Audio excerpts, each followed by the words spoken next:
Statement लेने के लिए आया हूँ। बोला है उन्होंने सर। अच्छी बात है। नहीं अजून नहीं तो राईस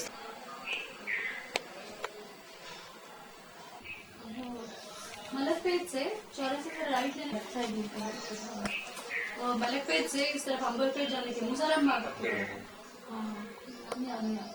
वो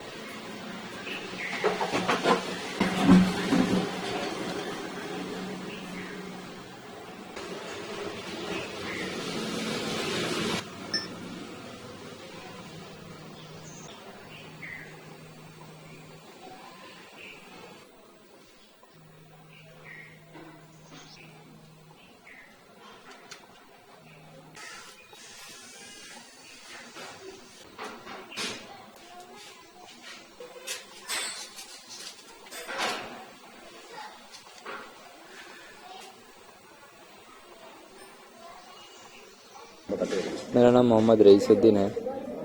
मक्का मस्जिद ब्लास्ट के बाद हम लोग को हरासमेंट किया गया था, अजियतें दी गई थी तरह तरह के। उसके बाद फिर कंपलसेशन दिया गया, सीएम खुद माफ़ी मांगने के बाद फिर इस तरह से ब्लास्ट होता है, इस तरह का शहर में वाक़या होता है, फिर हम ही को टारगेट किया जाता है। उसी केस के लड़कों को बुला करके पूछताछ की जाती है। तो सुकून की ज़िंदगी पुलिस हमको जीने नहीं दे रही है। कल मेरे को दिन भर पुलिस बुला करके इन्वेस्टिगेशन कर करके शाम को छोड़ी।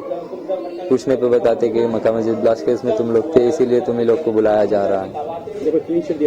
जबको कमिश्नर की तरफ से क्लीन शीट मिली थी हमको, वो सीएम खुद माफ़ी मांगा था। 3-3 लाख रुपए कंपलसेशन दिया गया। कोर्ट से बाइज्जत बरी हो चुके थे हम लोग। और मक्का मस्जिद ब्लास्ट केस में जैसे कि आसिमानंद और प्रज्ञा सिंह ठाकरे वगैरह ये लोग प्रूफ हुए थे मक्का मस्जिद ब्लास्ट केस में। अगर इन्वेस्टिगेशन की ज़रूरत पड़ी तो फिर हम कॉल करके आना बोल करके इस तरह से